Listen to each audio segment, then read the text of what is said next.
Hello everyone, teachers academy group के YouTube channel में आप सभी का फिर से एक बार स्वागत है। तो गाइज, आज के सेशन में हम लोग चर्चा करने वाले हैं हिंदी शिक्षण शास्त्र के बारे में। दोस्तों, हिंदी पेडागोगी का आज जो है आप लोगों का फर्स्ट क्लास होगा और इस क्लास में हम आप लोगों को हिंदी का सिलेबस के साथ साथ टॉपिक नंबर 1 जिसमें हम लोग पढ़ेंगे अधिगम एवं अर्जन, लर्निंग एंड इक्विजिशन। दोस्तों, हमेशा सीटेट के एग्जाम में इस टॉपिक से क्वेश्चंस पूछे गए हैं, जो आपके अभी डिस्प्ले पे दिख रहा होगा दोस्तों कि पर ईयर कम से कम इससे दो दो तीन तीन क्वेश्चंस पूछे जा चुके हैं। 2011 से लेकर के 2019, 8 दिसंबर 2019 को लास्ट एग्जाम हुआ सीटेट का, वहां तक इस टॉपिक से पर ईयर क्वेश्चंस पूछा ही पूछा जाता है। तो आज हम सबसे पहले आप लोगों के साथ हिंदी पेडागोगी का चैप्टर पे डिस्कशन करेंगे दोस्तों। और सबसे पहले आपको ये बता दें कि हम जो चर्चा करते हैं, जो बताते हैं, वो टोटली एनसीईआरटी बेस्ड होती है, क्योंकि सीटेट के एग्जाम में जो भी आपका क्वेश्चन पुटअप किया जाता है वो सभी क्वेश्चन जो होता है एनसीईआरटी बुक से ही होता है। तो चलिए, जो स्टूडेंट नए होंगे वो सेशन को ध्यान से देख करके नोट्स क्लियर जरूर करेंगे, और अगर आपको वीडियो अच्छा लगता है तो चैनल को सब्सक्राइब करके लाइक शेयर जरूर कीजिएगा। देखिए, सबसे पहले हम आप लोगों को अभी टॉपिक दिखाने वाले हैं।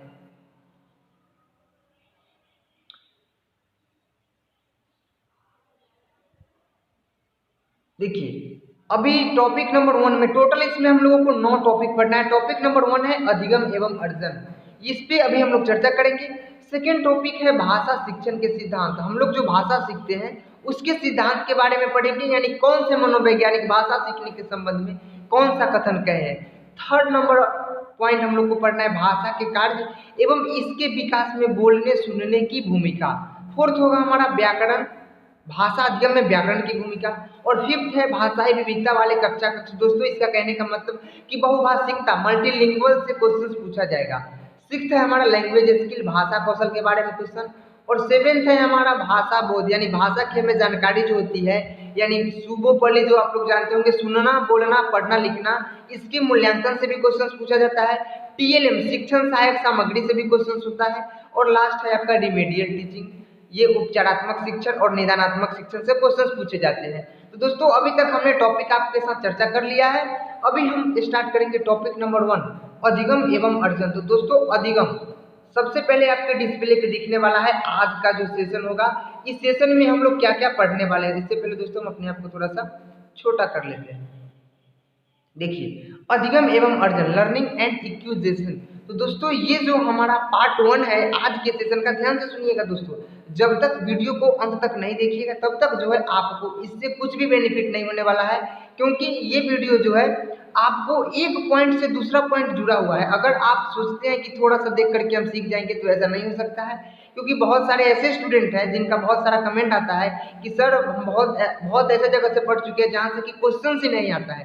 तो दोस्तों, मैं गारंटी देता हूं कि मैं जो पढ़ा रहा हूं, एक बार विश्वास करके देख लो, उसके बाद जैसे ही ये सेशन खत्म होगा उसके बाद कुछ क्वेश्चंस कराएंगे, और वो सभी क्वेश्चंस जो होगा प्रीवियस ईयर से मैचेबल होगा, जो कि इस टॉपिक में भी आपको पढ़ाया जा रहा है। तो चलिए, सबसे पहले आपको बताते हैं कि आज के सेशन में हम लोग कौन कौन से टॉपिक पे चर्चा करेंगे।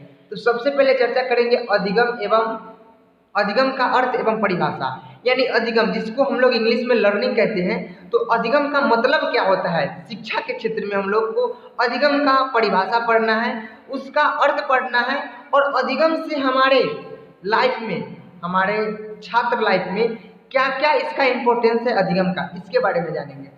उसके बाद जानेंगे कि अधिगम क्या होता है और अर्जन क्या होता है, लर्निंग क्या है और एक्विजिशन क्या है, क्योंकि इसी से क्वेश्चन आता है भाषा अधिगम प्रयासपूर्ण है या सहज प्रक्रिया है। इस प्रकार का क्वेश्चन जो है आप लोगों से पर ईयर पूछा जाता है। थर्ड पॉइंट है भाषा अधिगम एवं अर्जन के संदर्भ में मनोवैज्ञानिकों के विचार।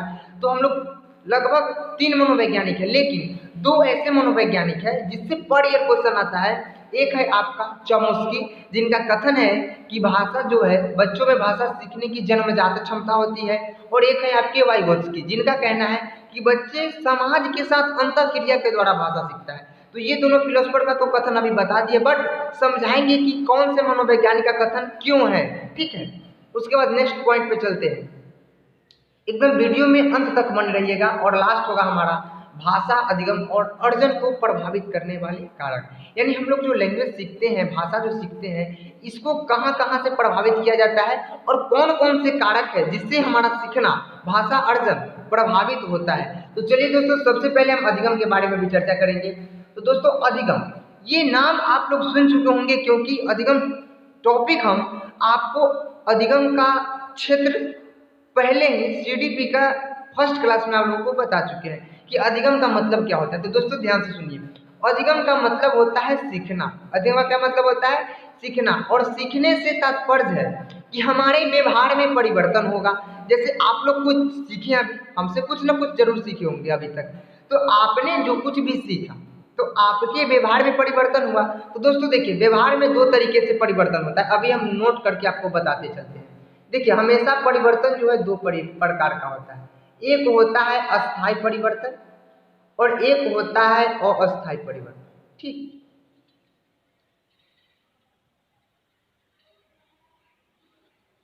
एक होता है अस्थायी परिवर्तन। तो हमारे व्यवहार में अस्थायी परिवर्तन को ही अधिगम कहा जाता है। इसका स्क्रीनशॉट ले लीजिएगा।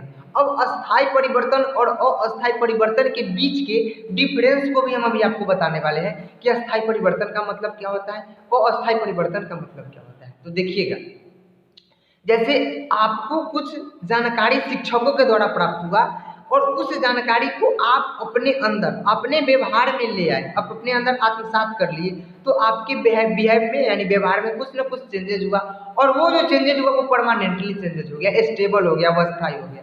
और एक होता है अस्थायी व्यवहार। जैसे आपको अगर फीवर हो गया, तबीयत खराब हो गया, बुखार लग जाता है, तो आपके व्यवहार में परिवर्तन उस समय भी होता है, लेकिन जैसे ही दवाई खाते पुनः आपका जो बिहेव है वो जनरल हो जाता है, यानी समान रूप से जैसे पहले था उस प्रकार का व्यवहार हो जाता है। तो अस्थायी परिवर्तन को हम लोग अधिगम नहीं कहेंगे, अस्थायी परिवर्तन को अधिगम कहेंगे। वो ये जो है वन लीनियर है। आपको क्वेश्चन पूछा गया है कि व्यवहार में परिवर्तन को क्या कहा जाता है, व्यवहार में परिवर्तन को क्या कहा जाता है, तो व्यवहार में अस्थायी परिवर्तन को अधिगम कहा जाता है।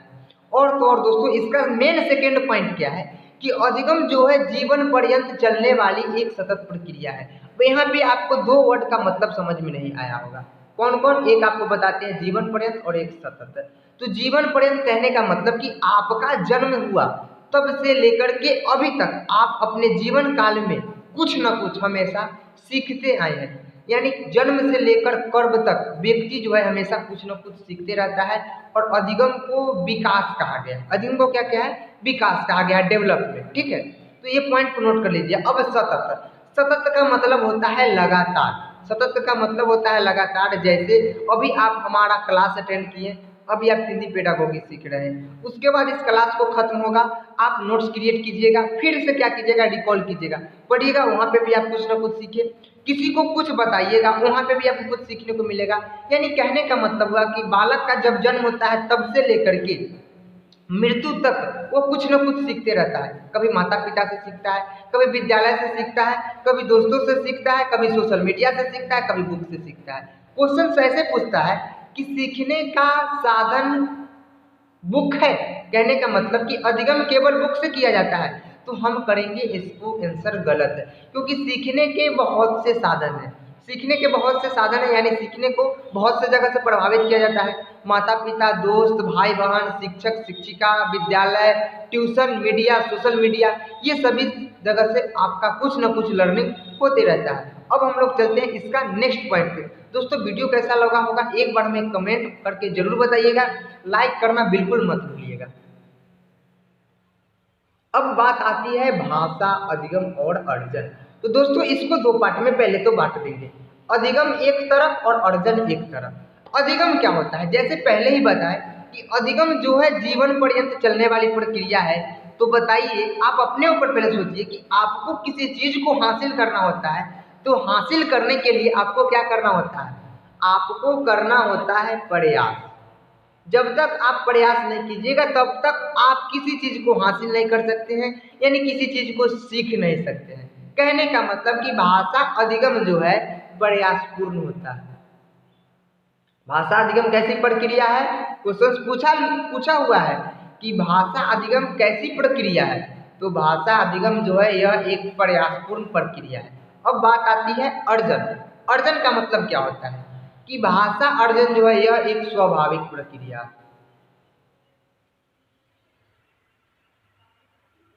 भाषा अर्जन जो है यह एक स्वाभाविक प्रक्रिया है जो बच्चे जन्म के साथ ही प्राप्त कर लेते हैं। जैसे बालक जन्म लेता है, जन्म लेने के बाद वह जो कुछ भी देखता है, खाली उसको केवल देखना है, जैसे ही देखेगा वो कुछ ना कुछ सीख लेगा। यानी अर्जन जो है यह एक स्वाभाविक प्रक्रिया है और अधिगम जो है प्रयासपूर्ण है। जैसे अगर आपको जोड़ सीखना है, जोड़ क्या करते हैं आप लोग सीखते हैं, तो सीखने के लिए आपको क्या करना होता है, प्रयास करना होता है कि 2 और 2 को अगर हम जोड़ते हैं 2 + 2 = 4 होता है। तो पहले हमारे अंदर योग की संकल्पना यानी जोड़ की संकल्पना विकसित होती है, उसके बाद इसका हम जोड़ समझते हैं, सीखते हैं, यानी इसके लिए हमें प्रयास करना होता है। तो अधिगम जो है प्रयासपूर्ण है और अर्जन जो है यह एक स्वाभाविक प्रक्रिया है। चलते हैं नेक्स्ट पॉइंट पे। अब देखिए अधिगम और अर्जन तो समझा दिए, अब बात आती है भाषा। देखिए भाषा को हम लोग इंग्लिश में बोलते हैं लैंग्वेज, ठीक है। भाषा को इंग्लिश में बोलते हैं लैंग्वेज। तो दोस्तों लैंग्वेज जो है इंग्लिश वाले स्टूडेंट भी समझ सकते हैं, language is a medium of communication, यानी भाषा जो है संप्रेषण का एक माध्यम है। अब बात आती है कि संप्रेषण का मतलब क्या होता है। देखिए ये सब बात जो है आपको कोई नोट्स में मिलेगा नहीं, नोट्स में इसलिए नहीं मिलेगा क्योंकि इस प्रकार का नोट्स कोई टीचर क्रिएट करते नहीं है। उनको केवल रटा रटवाया बात लिखवा करके बच्चे से पैसा हटना है, यानी पेड क्लास के द्वारा। हम कोई पेड क्लास लेते नहीं है, हमारा ऑफलाइन बैचेज है, वहाँ से हम पैसा अर्न करते हैं, ठीक है। और आप लोगों को PDF कॉस्ट जो मिल रहा है उससे फायदा उठाते रहिए, वीडियो को शेयर जरूर करेंगे। तो देखिए भाषा क्या करता है, भाषा भाव प्रकट करता है। भाव का क्या मतलब होता है, जैसे आप अपने जरूरत पड़ने पर किसी दूसरे के संपर्क में जाते हैं, यानी दूसरे के संपर्क में जाकर के क्या करते हैं, थोड़ा हम अपने आप को छोटा कर लें, यहाँ पे रखते हैं। चलिए देखिए भाव प्रकट, भाव में क्या होता है कि आप अपना सुख दुख जरूरत जो कुछ भी आप एक दूसरे के साथ पहुंचाना चाहते हैं, यानी उससे शेयर करना चाहते हैं, तो वहाँ पे आप भाषा का यूज करते हैं। जैसे अभी हम आपको सिखा रहे हैं अधिगम एवं अर्जन, आपको आपके समक्ष जो भी हम पहुंचा रहे हैं यह एक माध्यम है। किस चीज का माध्यम है, तो संप्रेषण का माध्यम है, वार्तालाप का माध्यम है। संप्रेषण का मतलब होता है वार्तालाप। आप अगर हमारी बातों को समझ रहे हैं, आपका कमेंट हम ले रहे हैं, यानी हमारे भावों का आदान प्रदान हो रहा है, यही होता है संप्रेषण। और संप्रेषण करने का सबसे अच्छा तरीका है भाषा। भाषा कई प्रकार का है, अब कई प्रकार का है यानी कहने का मतलब लिखित, मौखिक, सांकेतिक।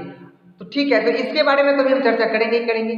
पहले पढ़े हैं कि भाषा क्या करता है, भाषा भाव प्रकट करता है।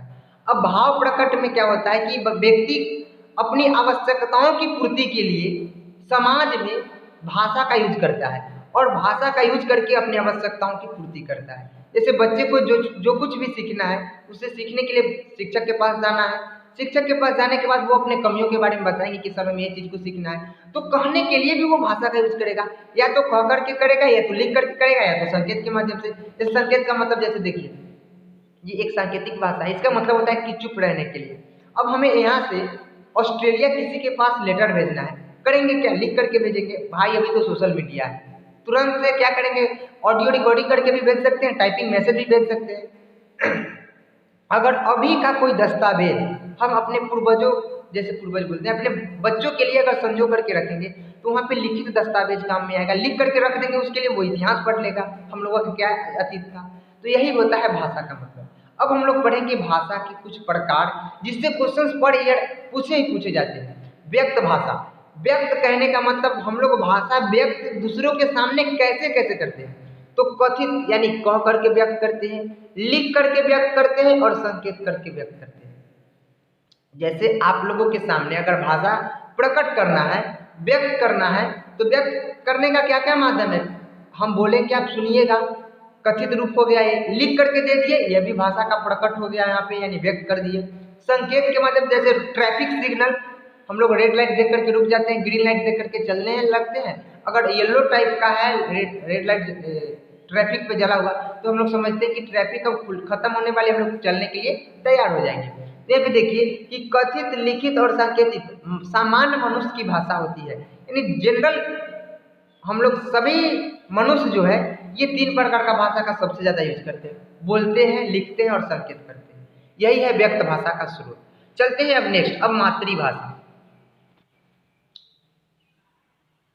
मातृभाषा देखिए, मातृभाषा जो है अर्जित की जाती है। यह बताइए कि आपको मातृभाषा सिखाया है किसी ने? आपको मम्मी पापा भैया भाभी चाचा चाची बोलने के लिए कोचिंग लेना पड़ा है? नहीं ना। आपका यह मदर टंग है, यानी आपका यह लोकल लैंग्वेज है वहाँ का। तो मातृभाषा जो है अर्जित की जाती है और यह जो है यह एक स्वाभाविक प्रक्रिया है और अन्य भाषाओं का हम लोग अधिगम करते हैं। आपका अधिगम और अर्जन का कंफ्यूजन यहाँ से भी क्लियर हो जाएगा कि मदर टंग कोई बालक सीखता नहीं है, बल्कि करता क्या है, वो अर्जित कर लेता है। अर्जित जो है यह एक स्वाभाविक प्रक्रिया है और हम लोग अन्य भाषाओं को सीखते हैं। जैसे इंग्लैंड का मदर टंग है इंग्लिश। इंग्लैंड के बच्चे इंग्लिश बहुत जल्दी सीख जाते हैं क्योंकि वहाँ का तो मदर टंग ही है उनका इंग्लिश। और हमको अगर इंग्लिश सीखना होगा तो प्रयास करना होगा, अधिगम करना होगा, यही बात है। अब है भाषा अर्जन। ये पहले ही आपको बता चुके हैं कि भाषा अर्जन यह एक स्वाभाविक एवं सहज प्रक्रिया है और यह मातृभाषा होता है। कहने का मतलब कि भाषा अर्जन जो है, एक्विजिशन जो है, यह एक स्वाभाविक प्रक्रिया है जो सहज होता है और यह मातृभाषा होता है। यानी मातृभाषा जो है हमारा स्वाभाविक प्रक्रिया जो हर कोई बालक सीख लेता है। अन्य भाषा कोई सीखे या ना सीखे, लेकिन अपनी मातृभाषा को जरूर सीख लेता है। दोस्तों सेशन कुछ लंबा हो सकता है, लेकिन आप लोग सेशन में अंत तक जरूर बने रहिएगा, आपको बहुत ज़्यादा फायदा होने वाली है। मुश्किल से 5 से 6 क्लास में हम लोग टोटल टॉपिक को पढ़ लेंगे। अब चलते हैं, भाषा अधिगम प्रयासपूर्ण होता है, ये तो पहले ही बता चुके हैं कि जब तक हम प्रयास नहीं करेंगे तब तक किसी चीज़ को सीखेंगे नहीं। और सीखना को हम लोग कहते हैं लर्निंग, और लर्निंग का मतलब होता है अधिगम। ठीक, इतना तोड़ करके अगर कोई बताता होगा तो हमें कमेंट करके जरूर बता दीजिएगा, ठीक है। अब है पठन कौशल। पठन कौशल देखिए, भाषा कौशल, भाषा कौशल में क्या है, पठन कौशल, इसका अर्थ होता है अर्थ ग्रहण के साथ पढ़ना।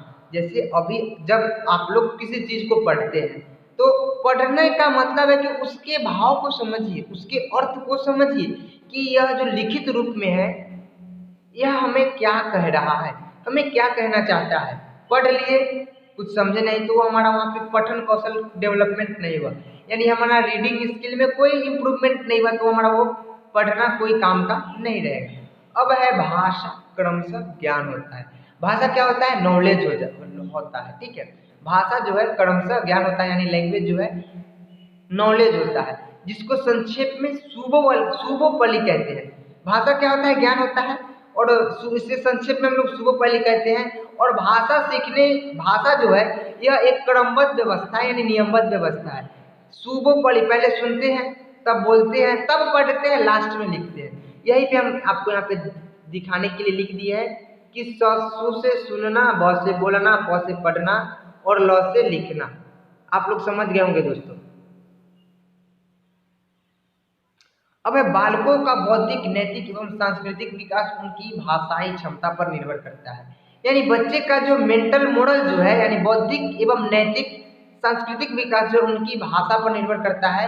यानी आपका किस प्रकार का नैतिक विकास होगा, किस प्रकार का कल्चरल डेवलपमेंट होगा, किस प्रकार का मेंटल डेवलपमेंट होगा, वह आपके लैंग्वेज पे निर्भर करता है, आपके सोसाइटी पे निर्भर करता है, आपके समाज में किस प्रकार का भाषा है इस पे निर्भर करता है। अब है भाषा सभी विषयों का मूल आधार है। अगर आप मैथ पढ़ते हैं उसमें भी संकेत का यूज होता है, यानी जोड़ का यूज होता है। तो ये संकेत है, इसके बगल में लिखा रहता है जोड़ या योग। यानी कहने का मतलब कि भाषा जो है सभी विषयों का बेस है, यानी सभी विषयों का आधार है। बिना भाषा के कोई भी विषय का अस्तित्व नहीं रहेगा, ठीक। अब चलते हैं नेक्स्ट पॉइंट, ज्ञान तथा मस्तिष्क का विकास मातृभाषा द्वारा ही संभव है। इसलिए कहा गया है क्योंकि बच्चे को जो कुछ भी पढ़ाया जाता है सबसे पहले मदर टंग में पढ़ाया जाता है, यानी मातृभाषा में पढ़ाया जाता है। क्योंकि मदर टंग जो है बच्चे को सीखने में कोई कठिनाई नहीं होती है और मदर टंग कोई भी बच्चे बहुत अच्छे तरीके से सीख लेते हैं। इसीलिए आप लोगों को कहा गया है ट्रेनिंग के समय कि बच्चे को जब भी आप शिक्षा दीजिएगा मातृभाषा में ही शिक्षा दीजिए, यानी उसके आसपास के वातावरण से जुड़ करके शिक्षा दीजिए। अब है मातृभाषा सीखने में अधिक कठिनाई नहीं होती है, अतः बालक की प्रारंभिक शिक्षा मातृभाषा में होनी चाहिए। ये बात तो पहले ही बता दी है कि मातृभाषा जो है सीखने में कठिनाई इसलिए नहीं होता है क्योंकि मातृभाषा सीखना जो है यह एक स्वाभाविक प्रक्रिया है। यानी हमारा यहाँ पे ये लिखा गया है वन लीनियर है, ये सभी आप लोग ध्यान से नोट कर लीजिएगा, ठीक है, यहाँ पे ये सब पॉइंट को।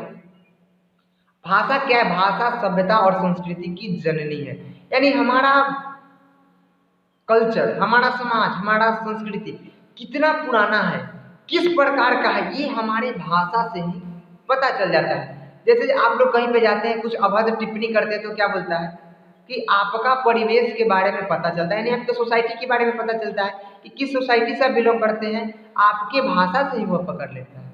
यही बात है। चलते हैं नेक्स्ट पॉइंट। बचपन का ज्ञान का छाप अमिट होता है, अतः इसी समय से उन्हें शुद्ध उच्चारण, शुद्ध पढ़ने और लिखने का अभ्यास कराना चाहिए। यानी बच्चे जो है शुरू से ही उनको सार्थक अध्ययन कराना चाहिए, यानी सही रूप में सही दिशा में अध्ययन करना चाहिए, क्योंकि उनका बचपन के ज्ञान का छाप जो होता है वह अमिट होता है। अगर बचपन में ही उसे गलत तरीके से पढ़ा दिया जाए तो उसका परिणाम गलत निकलेगा। इसलिए मनोवैज्ञानिकों का मत है कि बच्चे को शुरू से ही अर्थपूर्ण पढ़ाना चाहिए, शुद्ध उच्चारण करना सिखाना चाहिए। ठीक। अब है भाषा ग्रहण। वहाँ पे हम लोग व्यक्त क्यों कैसे कैसे किया जाता है ये बताए थे कि कह करके व्यक्त किया जाता है, लिख करके व्यक्त किया जाता है और संकेत के द्वारा व्यक्त किया जाता है। यहाँ पे ग्रहण, देखिए आपको क्वेश्चन पूछेगा कि भाषा अभिव्यक्ति के माध्यम, यानी आप भाषा को एक्सप्रेस कैसे कैसे कर सकते हैं और ग्रहण कैसे करते हैं। ग्रहण करने का दो तरीका, सुन करके ग्रहण कीजिएगा और पढ़ करके ग्रहण कीजिएगा। तो यहाँ पे ग्रहात्मक कौशल क्वेश्चन पूछेगा, ग्रहात्मक कौशल कौन है? ग्रहात्मक कौशल यानी भाषा के ग्रहण करने का कौन कौन से कौशल है, कौन कौन से स्किल है, ये क्वेश्चन पूछेगा। तो ग्रहात्मक कौशल आप लोग ग्रहण कैसे करेंगे, कोई बोलेगा, यानी आप सुनिएगा तो सुन करके ग्रहण कर सकते हैं और पढ़ करके ग्रहण कर सकते हैं। अब है अभिव्यक्ति। आप अभिव्यक्ति कैसे कर सकते हैं? तो बोल करके और लिख करके, यानी किसी दूसरों के सामने भाषा को प्रकट करना है आपको, यानी अभिव्यक्ति करना है, एक्सप्रेस करना है। तो आप फर्स्ट ऑफ ऑल तो बोलिएगा, बोलने के बाद कुछ लिख करके उसको दे सकते हैं। तो अभिव्यक्ति के दो माध्यम, बोल करके, लिख करके, और ग्रहण करने का मतलब है सुन करके और पढ़ करके। नोट कर लीजिएगा। एक और बात, एक मनोवैज्ञानिक है जिनके अनुसार बच्चों में शब्द भंडार हमको पढ़ना है, तो वो है प्रोफेसर स्मिथ के अनुसार। इनके अनुसार बालकों में शब्द भंडार कितना कितना होता है, तो ध्यान से देखिएगा। 1 वर्ष के बालक में, थोड़ा कलर को चेंज कर लेंगे, 1 वर्ष के बालक के अंदर 70 शब्द सीखने की क्षमता होती है, यानी 1 वर्ष के बालक कम से कम 70 वर्ड सीखते हैं। 2 वर्ष के बालक जो 272 वर्ड सीखते हैं, 3 वर्ष का बालक 896, 4 वर्ष का बालक 1540, 5 वर्ष का बालक 2072, 6 वर्ष का बालक 2562, और बस इतना ही है। तो ये इसका आप स्क्रीनशॉट कर लीजिएगा। ये आपका प्रोफेसर स्मिथ के अनुसार, किसके अनुसार है? तो प्रोफेसर स्मिथ के अनुसार, प्रोफेसर स्मिथ। ठीक। अब चलते हैं नेक्स्ट पॉइंट पे। 2 से 4 वर्ष की अवस्था महत्वपूर्ण है, क्योंकि इस अवस्था में तीव्र गति से भाषा विकास होता है। इस पॉइंट को नोट कर लीजिएगा कि पूर्व बाल्यावस्था जो है, इसको भाषा सीखने का संवेदनशील समय कहा गया है। अगर शैशवावस्था तो शैशवावस्था टिक कर दीजिएगा, और जहाँ पे शैशवावस्था 0 to 2 ईयर्स, पूर्व और उत्तर बाल्यावस्था की बात हो तो पूर्व बाल्यावस्था टिक कीजिएगा। तो ध्यान से देखिएगा कि 2 से 4 वर्ष की अवस्था जो है भाषा सीखने के लिए महत्वपूर्ण, सबसे संवेदनशील समय माना गया है। उसके बाद नेक्स्ट है कि व्यवहार में परिवर्तन अभ्यास एवं अनुभव के फलस्वरूप होता है, यानी आपके बिहेव में चेंजिंग कब होगा? जब आप प्रैक्टिस कीजिएगा, ठीक है, यानी अभ्यास कीजिएगा। दोस्तों, तो आज जो है हमारा सेशन यहाँ पे खत्म होता है। सेशन कैसा लगा हमें एक बार कमेंट करके बताइएगा, और वीडियो को जितना ज़्यादा हो सके उतना ज़्यादा शेयर कीजिएगा। अगर आपको ऐसा वीडियो पहले कभी मिला होगा तो भी हमें कमेंट करके बताइए कि सर आप थोड़ा सा हमसे झूठ बोले, लेकिन यह 100% सही बात है कि इस प्रकार का टीचिंग कोई अदर टीचर आपको नहीं करवाएगा। अगर आप सीटेट का 100% एग्जाम इस बार क्वालिफाई करना चाहते हैं तो जल्द से जल्द इस चैनल को सब्सक्राइब करके हमारे साथ जुड़ जाइए। धन्यवाद, बाय बाय, टेक केयर। फिर मिलेंगे नेक्स्ट सेशन में। आपका नेक्स्ट टॉपिक होगा दोस्तों, आपको पता है, भाषा शिक्षण के सिद्धांत।